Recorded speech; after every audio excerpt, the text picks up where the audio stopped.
নাম কি তোমার? শামসুন নাহার। বয়স বলো। 16। পড়াশোনা? আছে জানা। কোন ক্লাস? 9 পাস। রান্না বান্না, কাপড় কাচা, পারো তো ঘর মোছা, বেলতে জানো লুটি? জি, সবই মোটামুটি।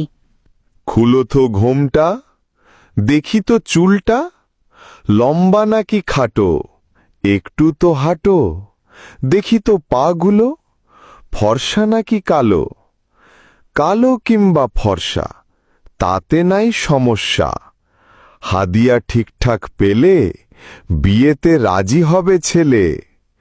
ছেলে আমাদের চাকরি করে রাজধানীর ঢাকা শহরে, অনেক বেশি মাইনা, যৌতুক আমরা চাই না।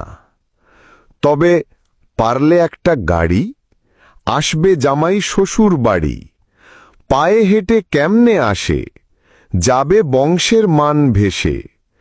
তাই একখান গাড়ি চাওয়া, তেমন নাই চাওয়া পাওয়া।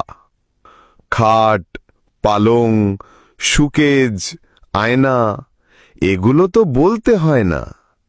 এসব ছাড়া ঘর কি সাজবে? বিয়ের পর তো তোমারই থাকবে। পারলে একটা রঙিন টিভি, বাসায় বসে দেখলে মুভি, যৌতুক নয় হাদিয়া সবই।